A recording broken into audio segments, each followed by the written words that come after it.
Hello， 大家好，欢迎收看本期小白测评，我是王炯。现在我正在 vivo X27发布会的现场。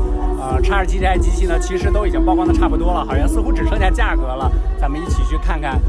大厂今年的上半年走量旗舰 X27，据说还有 One More Thing 一个新产品，一起去看看。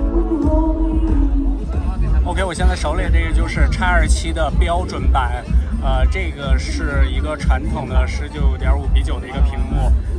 这次整个的外观设计上呢，其实和 Nex 呢其实是有一个延续的。这个后面的质感上跟 Nex 还是非常像的。正面打开屏幕之后也是挺像的，这个非常相似的一个设计，感觉就像拿上了这个 Nex。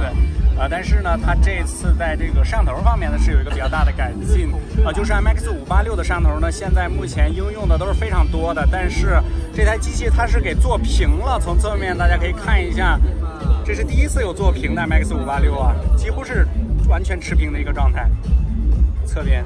然后它的前置摄像头呢是跟它后背在设计上呢是在一条直线上的，在这个3颗主摄上，同样是左侧的3摄，可以看一下。整个的这个伸出来的这个机械结构和 Nex 基本上是一模一样的，造型上也是一模一样。我手上的这个是这个蓝色的版本啊，颜色还是非常非常深的。它这次有所谓的一个，这个什么孔雀纹的一个处理，其实呢就是内部有很多细纹，然后在不同的角度下呢会打出来一些光纹的感觉，有点那种丝绸的质感，我个人觉得。然后它两边呢是有这个 RGB 灯光的，它并不是补光灯啊。再说一遍，它并不是补光灯，它是一个就是装饰用的 RGB 灯光。然后你摁一下，它也会自动收进去，就是一个防止你磕碰的一个处理吧。OK， 我现在手上的这个就是 X27 Pro 版本了。这个整个的手机拿上手呢，因为它是一个20.5:9的一个比例，这整个就是明显要长了很多啊。大家可以跟侧边的这个普通版，大家可以来对比一下，就是明显要额头上要高出来一截儿。拿在手里呢也更加细长一些，但是呢在单手的握持感上呢并没有什么特别大的损失，因为它整个是变长了，就是并没有变宽，所以说单手的操控上呢还是比较不错的。在后背的这个设计上呢，它是有一个大家可以看一下这个光线啊，是不是孔雀纹的处理，而是一个类似于水波纹的处理啊，就是这样的。这个设计我持保留意见吧，感觉稍微有一点点乱，但是这个颜色还是比较漂亮的啊。然后后背呢也是有点像之前 OPPO Find X 那样的一个是下凹陷的这么一个元素设计，中间呢是3颗摄像头，在主摄上呢这3颗呢都是一样的，也是4800万的一个主摄，而且也做平了，大家可以看一下侧边也做平了，而且两侧收边呢收的要更狠一些，所以说单手的握持感上呢，我个人觉得要比标准版的要更好一些。前摄。前置方面是一个非常非常大的模组，大家可以看一下，可以非常清楚的看到里边是有一个补光灯，一个前置摄像头，还有一个听筒，没有看错，它是听筒的。它外边这个呢只是一个就是金属网吧，其实它的声音呢是在里边这个升降结构上的。它两侧呢也是有 RGB 的这种透明的灯光的灯带处理吧，但是它并不是补光灯，补光灯呢是单独旁边的这一颗。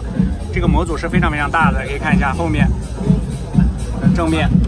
这个模组非常大，我使劲摁一下，它也是同长的。在处理器上呢，它是710的处理器，然后旁边的这台这个 X27呢标准版也是710的处理器，大家可以来对比一下这个蓝色的版本，这两台。在这个基础版 128G 的版本上呢 ，X27呢是675的处理器，3198，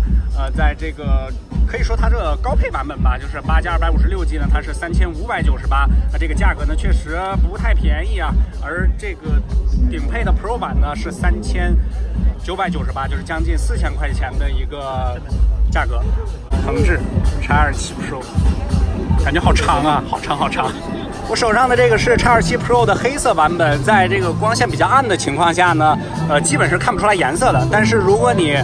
稍微一斜啊，这种水波纹的纹路又出来了，就是五彩斑斓的黑，真的是五彩斑斓的黑，是黑的非常非常彻底的。它看起来好像是有凹陷的，但是摸起来是完全光滑的。然后正面感觉黑色要更加整体。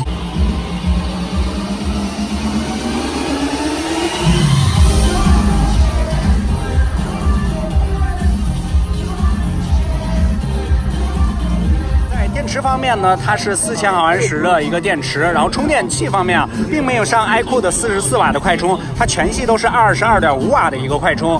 在快充上呢，稍微有一点点遗憾吧，但是 OK， 这个就是小白测评在前方为大家带来的一个快速的现场体验 X27。简单的总结一下，就是熟悉的配置、熟悉的价格、熟悉的味道、熟悉的大厂。明天晚上呢，我们将会在频道放出一个详细的体验测评，到时候跟大家对比一下，还有它的跑分啊、样张各个方面，实际上手的好好来把玩一下这台机器。OK， 最重要的就是关注我们的微信公众号小白测评，每日新鲜资讯、每日语音，还有对我们的视频有什么建议质疑提问，关注我们的新浪微博小白 MTX。拜拜，我们明天晚上再见。